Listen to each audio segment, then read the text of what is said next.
Hallelujah ഹല്ലേലൂയ ഹല്ലേലൂയ യേശുവേ മഹത്വം മഹത്വം മഹത്വം ഹല്ലേലൂയ ഹല്ലേലൂയ ഹല്ലേലൂയ ഹല്ലേലൂയ ഹല്ലേലൂയ യേശുവേ സ്തുതി ഹോസാന ഹല്ലേലൂയ ഹോസാന ഹല്ലേലൂയ ഹോസാന ഹല്ലേലൂയ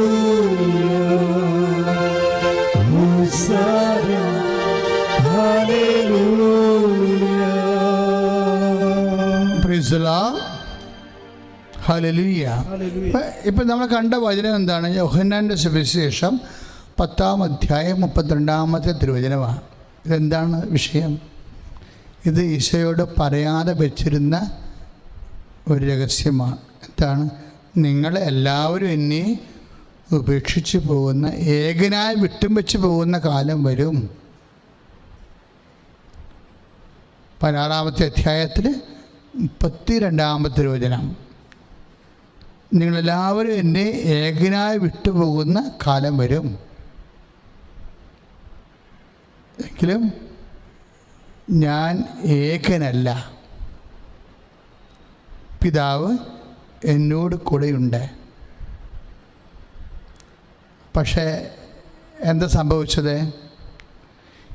ഇങ്ങനെ നേരത്തെ വെളിപ്പെടുത്താത്ത സംഭവങ്ങൾ, ഇതിന് നമ്മൾ എന്താ പറയണത്? ആകസ്മികമെന്ന് പറയും അല്ലേ? ആകസ്മിക സംഭവങ്ങൾ. ഈ ആകസ്മിക സംഭവങ്ങൾ ആണ് ശരിക്കും പറഞ്ഞാൽ യേശുവിനെ സംബന്ധിച്ചിടത്തോളം, നമ്മളെ സംബന്ധിച്ചിടത്തോളം ഏറ്റവും വലിയ കുരിശ്. നേരത്തെ നമുക്കൊന്ന് പ്രിപ്പയർ ചെയ്യാനും പറ്റത്തില്ല. നമുക്ക് പ്രിപ്പയർ ചെയ്യാൻ പറ്റത്തില്ല. ഇന്നത് ഇന്ന സമയത്ത് ഇന്നതുപോലെ സംഭവിക്കുമെന്ന് പറഞ്ഞാൽ നമുക്കൊരു പ്രിക്കോഷൻസ് എടുക്കാം അല്ലേ? ഒരു മുൻകരുതൽ. ശരിക്കും പറഞ്ഞാൽ നമ്മുടെ ഏറ്റവും വലിയ ഭാരമെന്ന് പറയുന്നത് എന്താണ്? നമ്മൾക്ക് മുൻകരുതൽ എടുക്കാൻ പറ്റാത്ത.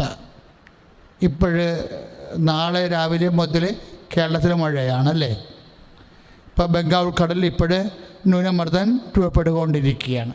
അത് നാളെ കന്യാകുമാരി മേഖലയിൽ വരുമെന്നാണ്, മഴയായി വരുമെന്നാണ്, കാറ്റായി കൊടുങ്കാറ്റായി വരുമെന്നാണ് പറയണത്. നമുക്ക് പ്രാർത്ഥിക്കാം. ഈ ആരാധനയിലൂടെ പ്രാർത്ഥിക്കുക. കർത്താവായ ദൈവമേ, ഒരു മക്കൾ പോലും ജീവിതാവസ്ഥകൾ പോലും ഒരു രാജ്യത്തും കൊടുങ്കാറ്റിനാൽ നഷ്ടപ്പെടാതിരിക്കാൻ വേണ്ടി അമ്മേ, പരിശുദ്ധ അമ്മേ, ദേവമാതാവേ, ഈ നിമിഷം ഈശോനോട് മാധ്യസ്ഥം വഹിക്കണമേ.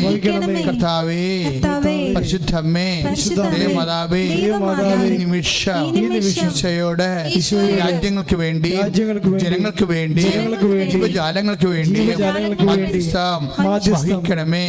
കർത്താവേ, കാറ്റിനെ ശാസിച്ചുകൊണ്ട് കടലിനോട് അടങ്ങാൻ കൽപ്പിച്ചവനെ, അങ്ങയുടെ വിശുദ്ധമായ വലതുകരം എല്ലാ രാജ്യങ്ങളുടെ മേലും നിന്നുകൊണ്ട് കാറ്റിന്റെ മേലെ ഉയർത്തിക്കൊണ്ട് ലോകത്തിന് സംരക്ഷണം നൽകണമേ. ശ്രുതിക്കട്ടെ. ഹല്ലേലൂയ ഹല്ലേലൂയ ഹല്ലേലൂയ ഹല്ലേലൂയ ഹല്ലേലൂയ യേശുവേ സ്തുതി. ഹല്ലേലൂയ ഹല്ലേലൂയ ഹല്ലേലൂയ ഹല്ലേലൂയ ഹല്ലേലൂയ ഹല്ലേലൂയ. പരിശുദ്ധ പരമദിവ്യകാരുണ്യത്തിന് നേരും ആരാധനയും സ്തുതിയും പുകഴ്ചയും ഉണ്ടായിരിക്കട്ടെ. പരിശുദ്ധ പരമദിവ്യകാരുണ്യത്തിന് നേരും ആരാധനയും സ്തുതിയും പുകഴ്ചയും ഉണ്ടായിരിക്കട്ടെ. ഇവിടെ നമ്മൾ കണ്ടുകൊണ്ടിരുന്ന ഇതാണ്.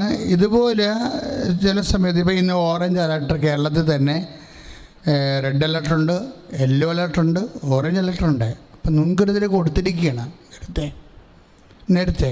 അപ്പം ചില ജീവിതത്തിലെ പല കാര്യങ്ങൾ ഇത് ഗവൺമെൻറ് എന്താ പറഞ്ഞിരിക്കണമെന്ന് അറിയാമോ? അതായത് കാലാവസ്ഥ നിരീക്ഷകർ പറഞ്ഞിരിക്കുന്നത് പകലെല്ലാം ഇങ്ങനെ തെളിഞ്ഞ് കാണും, നല്ല ആകാശം, നീലാകാശം, തെളിഞ്ഞ ആകാശം കാണും, വെയിലും ഉണ്ടാവും. അത് വിചാരിച്ചുകൊണ്ട് ആരും മുൻകരുതലെടുക്കാതിരിക്കരുത്. ഇത് പെട്ടെന്നായിരിക്കും ഇതിന് ചേഞ്ച് വരാൻ പോകണമെന്നൊക്കെയാണ് കാലാവസ്ഥ നിരീക്ഷകർ പറഞ്ഞിരിക്കുന്നത്. ഞാനത് അനുഷംഗികമായിട്ട് പറഞ്ഞതാണ്, നിങ്ങൾ ശ്രദ്ധിക്കണം, നല്ലതാണ്. അതായത് ഇത് പക്ഷേ ഇതൊക്കെ നമുക്കൊരു മുന്നറിവ് തരുന്നുണ്ട്. പക്ഷേ ചില സമയത്ത് ആകസ്മികമായി നമ്മുടെ ജീവിതത്തിൽ സംഭവിക്കുന്ന കാര്യങ്ങൾ അതുണ്ടാകും. അത് ദൈവകോളം എന്ന് പറയും. വാസ്തവത്തിൽ ദൈവത്തിനെ പൂരിപ്പിക്കാനുള്ള കോളമാണ്. എല്ലാം നമ്മളോട് നേരത്തെ പറഞ്ഞിരിക്കുന്ന കാര്യങ്ങൾ നമുക്ക് റെഡിമെയ്ഡായിട്ട് പ്രീ പ്ലാൻ ചെയ്യാൻ പറ്റും. ഈ പ്രീ പ്ലാൻ ചെയ്യാതെ ചില കാര്യങ്ങൾ സംഭവിക്കും. അതാണ് നമ്മൾ ഇപ്പോൾ ഒരു പരീക്ഷ എഴുതുമ്പോൾ ചില പരീക്ഷകൾക്ക് 2 ചില ക്വസ്റ്റ്യൻസ് 2 മാർക്ക്, ചിലതിന് 20 മാർക്ക് ഇല്ലേ? അപ്പോൾ ചില കുട്ടികൾ ആ 2 മാർക്കിൻ്റെ പരീക്ഷ ശരിക്ക് അറിയാവുന്നതാണെങ്കിൽ 4 പേജൊക്കെ എഴുതി വെക്കും. ഒരു കാര്യമില്ലേ, 2 വരി എഴുതിയാൽ മതി. കാര്യം അതിന് 2 മാർക്കല്ലേ ഉള്ളൂ. ഇത് 2 മാർക്കിന് നമ്മൾ 20 വരി എഴുതി വെക്കുന്ന സമയത്ത് ആ 20 മാർക്കിൻ്റെ ക്വസ്റ്റ്യൻ നമുക്ക് നഷ്ടപ്പെട്ടാൽ എന്ത് ചെയ്യും? ഇതുപോലെ 20 മാർക്കിൻ്റെ ക്വസ്റ്റ്യൻ വരണത് അൺഅനൗൺസ്ഡ് ആയിരിക്കും. പ്രീ പ്ലാൻ ചെയ്യാൻ പറ്റത്തില്ല. അതാണ് ഇപ്പോൾ ഈ 16:32 പറയണത്. എന്താണ്? നിങ്ങൾ എല്ലാവരും എന്നെ ഏകനായി വിട്ടുപോകുന്ന കാലം വരും, പക്ഷേ ഞാൻ ഏകൻ അല്ല, പിതാവ് എൻ്റെ കൂടെ ഉണ്ട്. അതാണ് പ്രശ്നം. ഈശോയെ, അതായത് ഈശോ ധരിച്ചിരുന്ന, മനുഷ്യനായി ഈശോ ധരിച്ചിരുന്നത് ഏത് കാലാവസ്ഥയിലും പിതാവ് കൂടെ ഉണ്ടാകുമെന്നാണ്. പക്ഷേ പ്രീ പ്ലാൻഡ് അല്ലാത്ത ആകസ്മികമായൊരു സംഭവം, അതായത് നമ്മളുടെ അട്ടിപ്പതറിപ്പോകുന്ന ഒരു സംഭവം പിതാവിൻ്റെ മിസ്സിങ്ങാണ്. കുരിശിൻ്റെ നല്ല തീവ്ര മുഹൂർത്തത്തിലെ പിതാവ് ഈശോനെ ഓഫണാക്കി കളയും, ഡിസോൺ ചെയ്ത് കളയും. അപ്പോഴ് ഈശോ പ്രാർത്ഥിക്കുന്നൊരു പ്രാർത്ഥനയുണ്ട്. ആ പ്രാർത്ഥനയ്ക്കൊരു ശരീരഭാഷയുണ്ട്. ഒരു വല്ലാത്തൊരു പ്രാർത്ഥനയാണത്. കാര്യം ഇങ്ങനെ അതായത് എനിക്ക് തോന്നുന്നത് പലപ്പോഴും സംഭവിക്കുന്നത് ഇതിന് ശേഷം പിന്നെ ഉയർപ്പാണ് സംഭവിക്കുന്നത്. നമുക്കറിയാം, ഈ ഒരു മുഹൂർത്തത്തിന് ശേഷം പിന്നീട് നമ്മൾ സംഭവിക്കുന്നത് എന്താണ്? ഉയർപ്പാണ് സംഭവിക്കുന്നത്.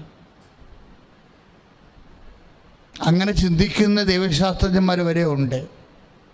കാര്യം എന്താ? സുവിശേഷത്തിൻ്റെ ചില പ്രവചനങ്ങളുടെ പൂർത്തീകരണത്തിനായാണ് യേശുവിൻ്റെ ബോഡി 3 ദിവസങ്ങളിൽ കല്ലറയിൽ അടക്കപ്പെടുന്നത്. പക്ഷേ ഈശോയെ സംബന്ധിച്ചിടത്തോളം ആ സമയം തന്നെ ട്രാൻസ്ഫോം ആവും. അങ്ങനെ ചിന്തിക്കുന്ന, ഞാൻ സഭയുടെ പഠനമല്ല പറഞ്ഞത്, അങ്ങനെ ചിന്തിക്കുന്ന ദൈവശാസ്ത്രജ്ഞന്മാരുണ്ട്. ഞാനിവിടെ എന്താ കോട്ട് ചെയ്യാൻ കാരണം എന്ന് വെച്ച് കഴിഞ്ഞാൽ, ഇതുപോലെ 20 മാർക്കിൻ്റെ ചോദ്യമാണിത്. എന്താണ്? നേരത്തെ ഒരു സൂചന പോലും ഇല്ലാത്ത, ചില സമയത്ത് ഒരു സൂചന പോലും ഉണ്ടാകത്തില്ല.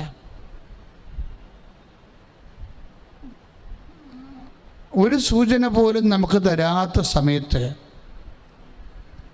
പെട്ടെന്ന് ദൈവം കയറി ഇടപെടും. അതായത് ദൈവഹിതത്തിൻ്റെ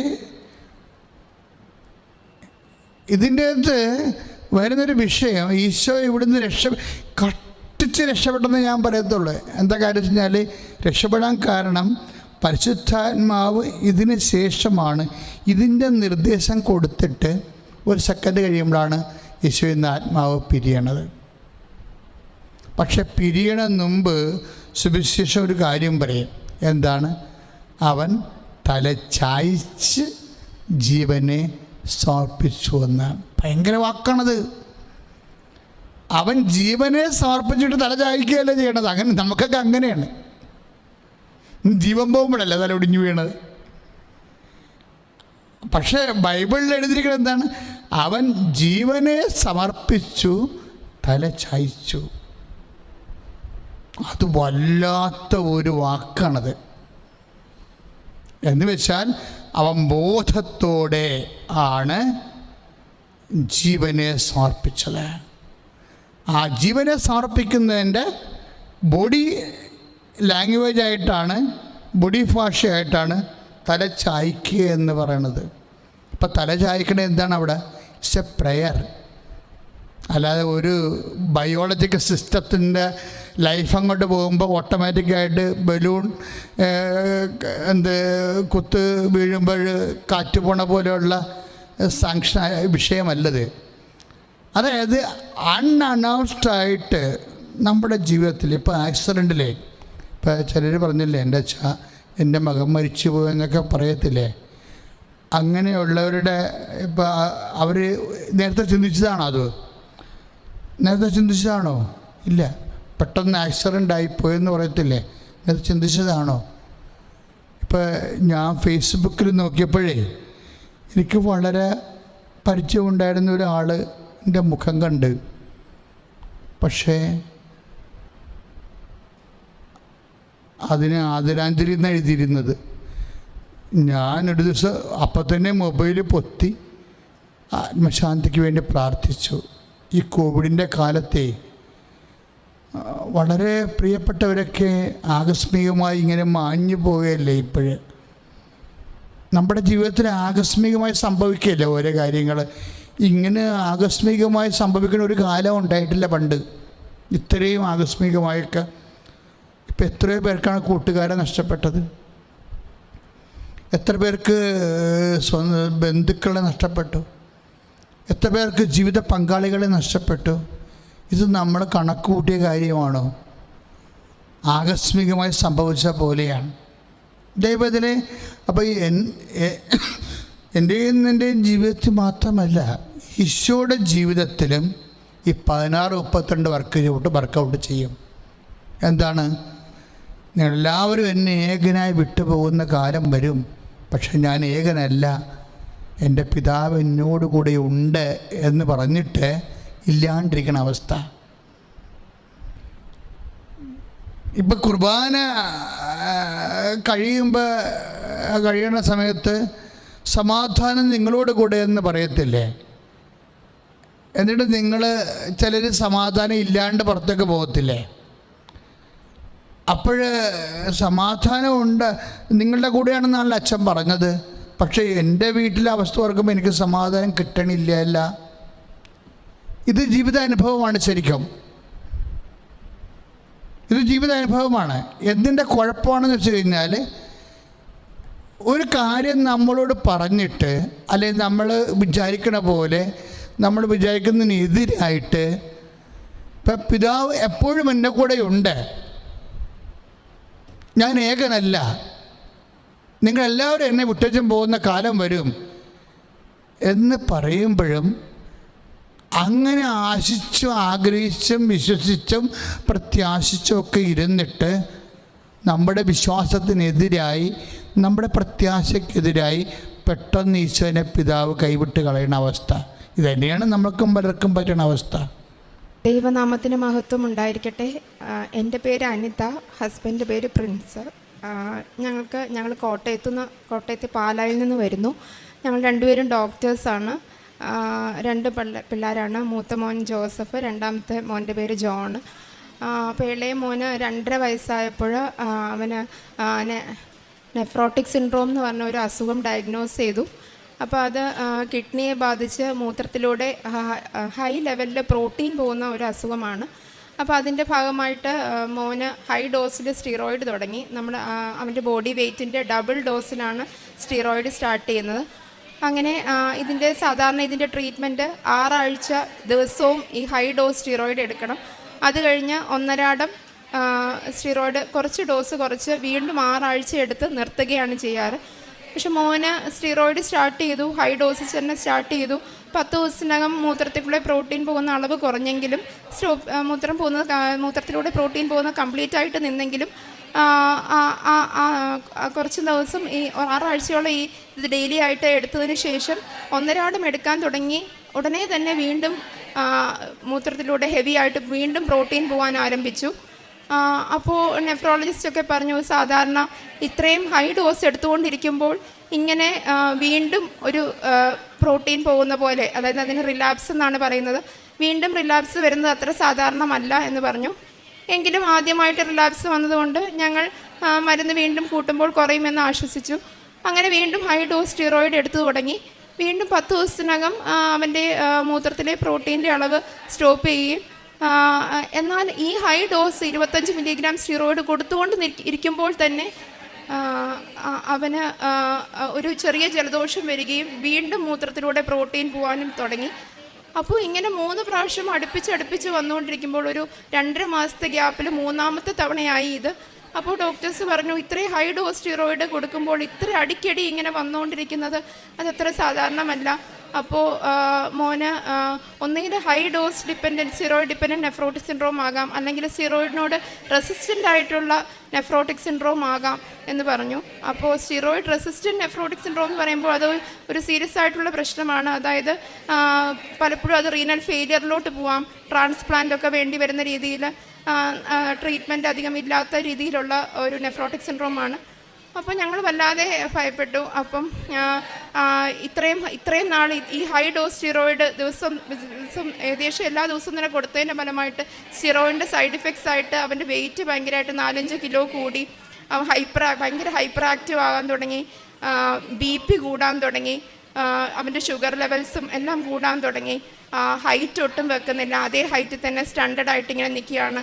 അപ്പോൾ ഇത്രയും സൈഡ് ഇഫക്റ്റുകളെല്ലാം വരാൻ തുടങ്ങി. ഈ സ്റ്റിറോയിഡ് മാക്സിമം ഡോസിൽ വായിക്കൂടെ കൊടുത്തിട്ടും റെസ്പോൺസ് കാണിക്കാതെ അവനെ അഡ്മിറ്റ് ചെയ്ത് IV ആയിട്ട് സ്റ്റിറോയിഡ്സ് എടുക്കാൻ സ്റ്റാർട്ട് ചെയ്തു. BP-യുടെ മെഡിക്കേഷനും എല്ലാം സ്റ്റാർട്ട് ചെയ്തു. അങ്ങനെ രോഗം വീണ്ടും മൂത്രത്തിലൂടെ പ്രോട്ടീൻ പോകുന്നത് കുറഞ്ഞ സമയത്ത് വീണ്ടും ഇനിയിപ്പോൾ ഈ സ്റ്റിറോയിഡ് കുറയ്ക്കണമെങ്കിൽ ഒരു സെക്കൻഡ് ലൈനായിട്ട് മറ്റൊരു മരുന്ന് കൂടെ സ്റ്റിറോയിഡിൻ്റെ കൂടെ സ്റ്റാർട്ട് ചെയ്താൽ മാത്രമേ ഇനി സ്റ്റിറോയിഡ് കുറയ്ക്കാൻ പറ്റുള്ളൂ എന്ന് ഡോക്ടേഴ്സ് പറഞ്ഞു. അപ്പോൾ ഇനി ഏത് തരം നെഫ്രോട്ടിക് സിൻഡ്രോം ഏത് ടൈപ്പാണെന്ന് മനസ്സിലാക്കാനായിട്ട് റീനൽ ബയോപ്സി എടുക്കുകയും അതിനുശേഷം ടാക്രോലിമസ്, MMF അങ്ങനെ തുടങ്ങി ഏതെങ്കിലും ഒരു മരുന്ന് തുടങ്ങാം എന്ന് പറഞ്ഞു. അപ്പോൾ ഇതെല്ലാം ബോൺ മാരോയെ ബാധിക്കുകയും ഒത്തിരി സൈഡ് ഇഫക്റ്റ് ഉള്ള ക്യാൻസറിനൊക്കെ കൊടുക്കുന്ന പോലത്തെ മരുന്നുകളാണ്. അപ്പോൾ ഏത് തുടങ്ങണമെന്ന് ഞങ്ങൾക്കും ആകെ ടെൻഷനായി. അപ്പോൾ ആ സമയത്ത് ഇനി ഇതെല്ലാം കൊടുത്താലും പ്രതികരിക്കാത്തവർക്ക് കൊടുക്കുന്നതായ IV ആയിട്ട് റിട്ടൂക്സിമാബ് എന്ന് പറഞ്ഞൊരു ഇഞ്ചക്ഷൻ തുടങ്ങാം എന്ന് തീരുമാനിച്ചു. അങ്ങനെ ഈ റിട്ടൂക്സിമാബ് ഇഞ്ചക്ഷൻ കൊടുത്തു മോന്. അതിനുശേഷം റിട്ടൂക്സിമാബ് കൊടുത്തതിന് ശേഷവും സ്റ്റിറോയിഡ് കുറയ്ക്കാൻ നോക്കി, വീണ്ടും റിലാപ്സായി. 4 ആഴ്ചയ്ക്ക് ശേഷം വീണ്ടും ഈ ഹൈ ഡോസ് സ്റ്റിറോയിഡ് ഒന്നുകൂടി കുറയ്ക്കാൻ ശ്രമിച്ചു, വീണ്ടും റിലാപ്സായി. 5 പ്രാവശ്യമായി ഈ 4.5 മാസത്തിൻ്റെ ഇടയ്ക്ക്. കഴിഞ്ഞ 2024 ഏപ്രിലാണ് അസുഖം തുടങ്ങിയത്. 2024 ഓഗസ്റ്റ് ആദ്യമായപ്പോഴേക്കും 5 പ്രാവശ്യമായി അവൻ്റെ ഏകദേശം ഡെയിലി സ്റ്റിറോയിഡ്സ് കൊടുക്കുന്ന കാരണം സ്റ്റിറോയിഡിൻ്റെതായ എല്ലാ സൈഡ് ഇഫക്റ്റുമായി മോന്. ഇനി എന്ത് ചെയ്യുമെന്നറിയാതെ ഞങ്ങളുടെ പ്രതീക്ഷയെല്ലാം പോയി. ആ സമയത്ത് മോനെ നഷ്ടപ്പെട്ടു പോകുന്ന പോലും ഞങ്ങൾ വിഷമിച്ചു. അങ്ങനെ ഓഗസ്റ്റ് 15 മാതാവിൻ്റെ സ്വർഗാരോപണ തിരുനാളിൻ്റെ അന്ന് ഇവിടെ വന്ന് ഉടമ്പടി എടുത്ത് പ്രാർത്ഥിച്ചു. മാതാവിൽ പൂർണ്ണമായിട്ട് വിശ്വസിച്ചുകൊണ്ട് ആ ദിവസം തൊട്ട് തന്നെ സ്റ്റിറോയിഡിൻ്റെ ഡോസ് കുറയ്ക്കാൻ തുടങ്ങി. 30 മില്ലിയോളം സ്റ്റിറോയിഡ് കൊടുത്തിരുന്ന അവന് അന്നത്തെ ദിവസം തൊട്ട് തന്നെ സ്റ്റിറോയിഡ് ഡോസ് കുറയ്ക്കാൻ തുടങ്ങി. പക്ഷേ മാതാവിൻ്റെ ഈശോയുടെ അനുഗ്രഹം കൊണ്ട് അത് കഴിഞ്ഞ് പിന്നെ ഇതുവരെ അവന് റിലാപ്സ് വന്നിട്ടില്ല. ഡോസ് കുറച്ച് നവംബർ ആദ്യത്തോടെ സ്റ്റിറോയിഡ് കംപ്ലീറ്റ് ആയിട്ട് സ്റ്റോപ്പ് ചെയ്തു. വേറെ ഒരു സെക്കൻഡ് ലൈൻ മരുന്നും പിന്നെ എടുത്തിട്ടില്ല. കംപ്ലീറ്റ് ആയിട്ട് അവന് ഒരു മരുന്നും ഇല്ലാതെ അവൻ്റെ അസുഖം പൂർണ്ണമായിട്ടും പിന്നെ സുഖമായി. സ്റ്റിറോയിഡ് കുറച്ചതോടെ സ്റ്റിറോയിഡിൻ്റെ അവന് വന്ന എല്ലാ സൈഡ് എഫക്ട്സും, BP-യുടെ മരുന്ന് കൊടുക്കുന്നുണ്ടായിരുന്നു, അത് സ്റ്റോപ്പ് ചെയ്തു. അവൻ്റെ വെയിറ്റ് കുറഞ്ഞു, 13 കിലോയിലേക്ക് തിരിച്ചെത്തി. അവൻ്റെ ഹൈപ്പർ ആക്ടിവിറ്റി മാറി, അവൻ്റെ ഹൈറ്റ് വെക്കാൻ തുടങ്ങി. അതുവരെ 2.5 വയസ്സിൽ സ്റ്റാൻഡേർഡായിട്ട് നിൽക്കുമായിരുന്നു. 88 സെൻറ്റിമീറ്ററിൽ നിന്ന് അവൻ 96-97 സെൻറ്റിമീറ്ററിലേക്ക് ഉയർന്നു, നീളം കൂടി, അവൻ്റെ വെയിറ്റ് കുറഞ്ഞു. എല്ലാം അവൻ്റെ സ്റ്റിറോയിഡ് റിലേറ്റഡ് ആയിട്ട് വന്ന എല്ലാ സൈഡ് എഫക്ട്സും തന്നെ മാറി. മരുന്നും കംപ്ലീറ്റ് ആയിട്ട് സ്റ്റോപ്പ് ചെയ്തു. ഈ 9 മാസത്തിൽ പിന്നെ ഒരു മരുന്നും അവന് കൊടുക്കേണ്ടി വന്നിട്ടില്ല. ഇത് ഞങ്ങൾക്ക് മാതാവും തിരുക്കുമാരനും തന്ന ഏറ്റവും വലിയ അനുഗ്രഹമായിട്ട് ഞങ്ങൾ കരുതുന്നു. ആ സമയത്ത് ഉടമ്പടി എടുത്ത് പോയതിന് ശേഷം ആ ദിവസങ്ങളിൽ ബൈബിളിൽ തുറന്നപ്പോൾ കണ്ട ഒരു വാക്യമാണ് യേശയ്യായുടെ പുസ്തകത്തിലെ 43:10. നിങ്ങൾ എൻ്റെ സാക്ഷികളാണ്, എന്നെ അറിഞ്ഞ് വിശ്വസിക്കാനും ഞാനാണ് ദൈവമെന്ന് ഗ്രഹിക്കാനും ഞാൻ തിരഞ്ഞെടുത്ത എൻ്റെ ദാസനെന്ന്. അപ്പോൾ ഞങ്ങൾ ഉറപ്പായും വിശ്വസിച്ചു. ഞങ്ങൾ ഈശോയുടെ സാക്ഷികളായിട്ട് മാതാവിൻ്റെ കൃപാസന മാതാവിൻ്റെ സാക്ഷികളാക്കും എന്ന് ഉറപ്പായും വിശ്വസിച്ചിരുന്നു. മോനെയും കൃപാസന മാതാവിൻ്റെ പ്രത്യക്ഷീകരണത്തിന് സാക്ഷിയാക്കണമേ എന്ന് പ്രാർത്ഥിച്ചു. അതിൻ്റെ ഫലമായിട്ട് മോൻ്റെ അസുഖം പൂർണ്ണമായിട്ട് മാറി. അതാണ് ഞങ്ങളുടെ ഏറ്റവും പ്രധാനമായിട്ട് ഉള്ള സാക്ഷ്യം. പിന്നെ രണ്ടാമതായിട്ട് എനിക്ക് 2023 ആദ്യം ഒരു വെയിറ്റ് ലിഫ്റ്റ് ചെയ്തപ്പോൾ പെട്ടെന്ന് ഒരു ബാക്ക് പെയിൻ വരികയും ഈ സൈഡിൽ സിവിയറായിട്ട് പെയിൻ വരികയും പെട്ടെന്ന് കാലിലോട്ട് സിവിയർ പെയിൻ വരികയും കാലിന് ബലക്കുറവ് വരികയും കാലിൻ്റെ മുട്ടിന് താഴ്പോട്ടുള്ള ഈ സൈഡിലുള്ള സെൻസേഷൻസ് കംപ്ലീറ്റ് ആയിട്ട് പോവുകയും ചെയ്തു. ഒരു മരപ്പ് പോലെയായിരുന്നു ആ നെർവിൻ്റെ ഡിസ്ട്രിബ്യൂഷനിൽ. അപ്പോൾ MRI എടുത്തപ്പോൾ ഡിസ്കിന് തള്ളലുണ്ട്, നെർവിന് അമക്കം വന്നിട്ടാണ് സംഭവിച്ചതെന്ന് പറഞ്ഞു. അങ്ങനെ ആ സമയത്ത് ചിലപ്പോൾ സർജറി വേണ്ടി വരാമെന്ന് പറഞ്ഞു. പക്ഷേ IV ആയിട്ട് സ്റ്റിറോയിഡ്സ് എടുത്തു. ബലക്കുറവ് കുറഞ്ഞെങ്കിലും കാലിൻ്റെ ആ ഒരു മരപ്പ്, ആ ഭാഗത്തെ മരപ്പ് മാറിയില്ല. ബലക്കുറവ് തുറന്ന് തിരിച്ച് ഡ്രൈവ് ചെയ്യാനൊക്കെ തുടങ്ങിയെങ്കിലും കാലിൻ്റെ ആ ഭാഗത്ത് മരപ്പുള്ളത് കാരണം, പാദത്തിൻ്റെ അടിയിലും മരപ്പുള്ളത് കാരണം ബ്രേക്ക് ഔട്ടുമ്പോഴൊക്കെ എനിക്ക് ബുദ്ധിമുട്ടുണ്ടായിരുന്നു. ചെറിയൊരു ബലക്കുറവും പെർസിസ്റ്റ് ചെയ്തുകൊണ്ടേയിരുന്നു. അങ്ങനെ 2023 ഫെബ്രുവരിയിലാണ് സംഭവിച്ചത്. 2024 ഓഗസ്റ്റ് വരെയും ആ കാല് മരച്ച് തന്നെ ഇരിക്കുമായിരുന്നു. അപ്പോൾ അത് മാറുമെന്ന് പിന്നെ ഒരിക്കലും പ്രതീക്ഷിച്ചിട്ടില്ല. എന്നാലും ഉടമ്പടി എടുത്തപ്പോൾ രണ്ടാമത്തെ ആവശ്യമായിട്ട് അത് എഴുതി സമർപ്പിച്ചിരുന്നു. മാതാവിൻ്റെ അനുഗ്രഹം കൊണ്ട് ഇപ്പോൾ കാലിൻ്റെ ആ മരപ്പ് കംപ്ലീറ്റ് ആയിട്ട് മാറി. ചെറിയൊരു പാച്ച് ഈ ഒരു സൈഡിൽ, ചെറിയൊരു കുഞ്ഞേരിയയിലെ ഒരു മരപ്പ് പോലെ തോന്നുന്നല്ലാതെ പാദത്തിൻ്റെ അടിയിലും ഒന്നും ഇപ്പം മരപ്പില്ല. അതുപോലെ സിവിയർ പെയിൻ ഇടയ്ക്കിടയ്ക്ക് ഈ നടുവിൻ്റെ ഭാഗത്ത് വരും. അപ്പോഴൊക്കെ എനിക്ക് പേടിയാണ് വീണ്ടും ബലക്കുറവ് വരുമോ. പക്ഷെ പിന്നീട് ഒരിക്കലും ആ നടുവേദന ഓഗസ്റ്റ് 2024 മുതൽ പിന്നെ ഒരിക്കലും നടുവിന് വേദന വന്നിട്ടില്ല. ബലക്കുറവും മാറി. ഇപ്പോൾ ഡ്രൈവ് ചെയ്യുമ്പോഴൊന്നും ഒരു ബുദ്ധിമുട്ടുമില്ല. പിന്നെ മൂന്നാമതായിട്ട് ഹസ്ബൻഡിന് റൈറ്റ് ഇയറിൽ ഒരു CSOM ആറ്റിക്കോ ആൻഡ്രൽ ഡിസീസ് എന്ന് പറയും, ഒരു ചെവിയുടെ പാടയിൽ ഒരു ഹോള് പോലെ ഉണ്ടായിരുന്നു. എൻ്റെ പേര് പ്രിൻസ് എന്നാണ്, ഞാൻ ഡോക്ടറാണ്. എൻ്റെ റൈറ്റ് ചെവിയിലൊരു ആറ്റിക്കോ ആൻഡ്രൽ എന്ന് പറയുന്ന ഒരു അസുഖം ഉണ്ടായിരുന്നു. അതൊരു ഹോളാണ്. സാധാരണ ഒരു CSOM എന്ന് പറയുന്ന ഒരു ഹോളുണ്ട്, അത് നമുക്ക് സർജറി ചെയ്താൽ മാറാവുന്നതാണ്. പക്ഷേ ഇത് നമുക്ക് ചെവിക്ക് അകത്ത് ഇൻഫെക്ഷൻ ഉണ്ട്. അപ്പം ഈ ഹോളിൻ്റെ കൂടെ ചെവിക്ക് അകത്തേക്ക് ഇൻഫെക്ഷൻ വന്നിട്ട് ചെവിക്ക് അകത്തുള്ള ചില ബോൺസ് നശിച്ചുകൊണ്ടിരിക്കുകയാണ്. അപ്പോൾ അതുകൊണ്ട് നമുക്ക് കേൾവിക്ക് ഇഷ്യൂസ് വരും, ഇടയ്ക്കിടയ്ക്ക് റിക്കറൻ്റ് ആയിട്ട് ഇൻഫെക്ഷൻസും വരും. അപ്പോൾ പ്രശ്നം എന്താണെന്ന് വെച്ചാൽ ഈ റിക്കറൻ്റ് ആയിട്ട് ഇൻഫെക്ഷൻ വരുന്നു. അപ്പം സർജറി മാത്രമേ ഉള്ളൂ അതിന് മെയിനായിട്ട് ട്രീറ്റ്മെൻ്റ് ഉള്ളത്. പക്ഷേ ഇന്ന് സർജറി ചെയ്താലും എത്രത്തോളം അതിൻ്റെ ഒരു ഗുണപ്പെടും എന്നുള്ളത് ഉറപ്പില്ല. അതുകൊണ്ട് തന്നെ സർജനായിട്ട് ഞാൻ സംസാരിച്ചപ്പോൾ പറഞ്ഞത് നമുക്കിപ്പം സർജറി ചെയ്യേണ്ട, നമുക്ക് മുമ്പോട്ട് നോക്കാം എന്ന് പറഞ്ഞു. അപ്പോൾ വൈഫ് ഇവിടെ വന്ന് ഉടമ്പടി എടുത്ത് പ്രാർത്ഥിച്ചതിന് ശേഷം, അതിനു മുമ്പ് എനിക്ക് ഇടയ്ക്കിടയ്ക്ക് ഇൻഫെക്ഷൻ വരുമായിരുന്നു. ഞാൻ ഹോസ്പിറ്റലിൽ ചെന്നിട്ട്, ഞാൻ എറണാകുളത്താണ് കാണിച്ചുകൊണ്ടിരുന്നത്, അവിടെ ചെന്നിട്ട് ഇടയ്ക്കിടയ്ക്ക് മരുന്ന് തരും, ഇടയ്ക്ക് അവിടുന്ന് ഇൻഫെക്ഷൻ സക്ഷൻ ചെയ്തെടുക്കേണ്ടി വരുമായിരുന്നു. പക്ഷേ ഇവിടെ വൈഫ് ഉടമ്പടി എടുത്ത് പ്രാർത്ഥിച്ചതിന് ശേഷം പിന്നെ എനിക്ക് അതിന് ശേഷം പിന്നെ എനിക്ക് ഒരു ഇൻഫെക്ഷനേ വന്നിട്ടില്ല. ഇടയ്ക്കിടയ്ക്ക് എനിക്ക് വേദന വരുമായിരുന്നു. പക്ഷേ എനിക്ക് പിന്നീട് അങ്ങനെ വേദനയെ വന്നിട്ടില്ല. എനിക്കിങ്ങനെ ഒരു ഡിസ്ചാർജ് പോലെയോ ഇൻഫെക്ഷൻ പോലെയോ ഒന്നും വന്നിട്ടില്ല. ദൈവത്തിനും മാതാവിനും വളരെ വളരെ നന്ദി. കാരണം നമുക്ക് ഞങ്ങളുടെ ജീവിതം തന്നെ മാറ്റിമറിക്കാവുന്ന രീതിയിലുള്ള അസുഖങ്ങളായിരുന്നു ഞങ്ങൾക്ക് വന്നിരുന്നത്. പക്ഷേ ദൈവത്തിൻ്റെ സഹായത്താലും മാതാവിൻ്റെ സഹായത്താലും ഞങ്ങൾക്ക് ഒരുപാട് അനുഗ്രഹങ്ങൾ തന്നിട്ടുണ്ട്. പിന്നെ നാലാമതായിട്ട് ഉടമ്പടിയിൽ വെച്ചിരുന്നത് മൂത്ത മോന് അടിക്കടി റെസ്പിറേറ്ററി ഇൻഫെക്ഷൻസ്, ചെസ്റ്റ് ഇൻഫെക്ഷൻ വരും. ഒരു 3-4 ആഴ്ച എത്തുമ്പോൾ ആൻറ്റിബയോട്ടിക് കൊടുക്കേണ്ടി വരും. അപ്പോൾ ഇവന് കുഞ്ഞിലെ പനി വന്നപ്പോൾ ഫിറ്റ്സ് വന്നിട്ടുള്ള കാരണം ഞങ്ങൾ ആൻറ്റിബയോട്ടിക് കൊടുക്കാതെ നോക്കാമെന്ന് വെച്ചാലും ഹൈ ഗ്രേഡ് ഫീവർ ആവും. അപ്പോൾ ആ സമയത്ത് പിന്നെ ആൻറ്റിബയോട്ടിക് കൊടുക്കാതെ പനി കുറയില്ല. അപ്പോൾ എന്തായാലും പനി കൂടിയാൽ ഫിറ്റ്സ് വരുമോ എന്ന് പേടിച്ച് ആൻറ്റിബയോട്ടിക് സ്റ്റാർട്ട് ചെയ്യും. അങ്ങനെ എല്ലാം 3-4 ആഴ്ച തോറും തന്നെ ആൻറ്റിബയോട്ടിക് എടുക്കേണ്ട ഒരു സ്റ്റേജായിരുന്നു. പക്ഷേ ഇവിടെ വന്ന് ഉടമ്പടി എടുത്ത് പ്രാർത്ഥിച്ച് അതിൽ ഉടമ്പടിയിൽ ആവശ്യം വെച്ച് കഴിഞ്ഞ് അതിനുശേഷം അവന് അങ്ങനെ അടിക്കടി റെസ്പിറേറ്ററി ഇൻഫെക്ഷൻസ് വരുന്ന ഒത്തിരി കുറഞ്ഞു. അവന് പിന്നെ ഞാൻ അവൻ്റെ ബാഗിൽ എപ്പോഴും പാരസെറ്റമോളിൻ്റെ സിറപ്പ് വെച്ചേക്കും. കാര്യം ടീച്ചറോട് പറഞ്ഞിട്ടുണ്ട് പനി വരുമ്പോൾ തന്നെ ഫസ്റ്റ് ഡോസ് സിറപ്പ് കൊടുത്തേക്കണം, കാര്യം ഇൻ കേസ് ഞങ്ങൾ എത്തുന്നതിന് മുമ്പേ അവന് ഫിറ്റ്സോ വനം വന്നാലോ. പക്ഷേ പിന്നീട് ഒരിക്കലും അവന് പാരസെറ്റമോളിൻ്റെ സിറപ്പ് ഉപയോഗിക്കേണ്ടേ വന്നിട്ടില്ല ഇത്രയും നാളായിട്ടും. പിന്നെ പാരസെറ്റമോൾ ഞാൻ അവധി തുടങ്ങിയപ്പോൾ ബാഗിൽ നിന്ന് എടുത്ത് കളയുകയാണ് ചെയ്തത്. ചെറിയ ജലദോഷമോ ചുമയോ വരുമോ എന്നല്ലാതെ ഇതുവരെ ചെസ്റ്റ് ഇൻഫെക്ഷൻസോ ഒന്നും വന്നിട്ടില്ല. അതും മാതാവിൻ്റെ വലിയൊരു അനുഗ്രഹമാണ്. പിന്നെ എൻ്റെ ഞാൻ വണ്ടി ഓടിച്ചപ്പോൾ ഒരു പ്രാവശ്യം നിയന്ത്രണം തെറ്റി വണ്ടി ഒരു ഇലക്ട്രിക് പോസ്റ്റിൽ പോയി ഇടിച്ചു. പോസ്റ്റ്, കോൺക്രീറ്റ് പോസ്റ്റ് ഒടിഞ്ഞ് ചെരിഞ്ഞ് വണ്ടിയുടെ മീതെ വരെ എത്തി. പക്ഷെ വണ്ടിയിലേക്ക് വീണില്ല. വണ്ടിക്ക് നല്ലൊരു ഡാമേജ് വന്നെങ്കിലും വണ്ടിയിലുണ്ടായിരുന്ന എനിക്കോ മമ്മിക്കോ യാതൊരു പോറൽ പോലും ഏൽക്കാതെ മാതാവും തിരുക്കുമാരനും സഹായിച്ചു. മാതാവിൻ്റെ പത്രം വണ്ടിയിലുണ്ടായിരുന്നു. പിന്നെ എൻ്റെ കീച്ചെയിനും മാതാവിൻ്റെ, കൃപാസന മാതാവിൻ്റെ പടമാണ് അതിൽ. അപ്പോൾ ഒരു അപകടവും ഉണ്ടായില്ല. ആ ഇലക്ട്രിക് പോസ്റ്റ് ഞങ്ങളുടെ വണ്ടിയിലേക്ക് മറിഞ്ഞായിരുന്നെങ്കിൽ വണ്ടി ഒരു കംപ്ലീറ്റ് ഡാമേജിലേക്ക് പോകുമായിരുന്നു. പക്ഷേ അത് സംഭവിച്ചില്ല. വണ്ടിയിൽ ചാഞ്ഞ വണ്ടിയുടെ മുമ്പിൽ വന്ന ആ പോസ്റ്റ് ഇങ്ങനെ ഒടിഞ്ഞ് നിൽക്കുമായിരുന്നു, ഇലക്ട്രിക് കോൺക്രീറ്റ് പോസ്റ്റ്. ഞങ്ങൾക്ക് ആർക്കും ഒരു ആപത്തും പറ്റിയില്ല, വണ്ടിയിലുണ്ടായിരുന്ന എനിക്കോ മമ്മിക്കോ. ഇതായിരുന്നു ഞങ്ങൾക്ക് കിട്ടിയ വലിയ അനുഗ്രഹങ്ങൾ. പിന്നെ ഞങ്ങളുടെ ഉടമ്പടി ജീവിതത്തെപ്പറ്റി പറയുവാണെങ്കിൽ മോന് കിട്ടിയ രോഗസൗഖ്യം പറഞ്ഞ് തന്നെ എല്ലാവർക്കും പത്രം കൊടുത്തിട്ടുണ്ട്. അതുപോലെ തന്നെ ആശുപത്രിയിൽ സ്കാനിങ്ങിനും മറ്റും ബുദ്ധിമുട്ടുന്നവർക്ക് സ്കാനിങ്ങിന് പൈസ കൊടുത്ത് സഹായിച്ചിട്ടുണ്ട്.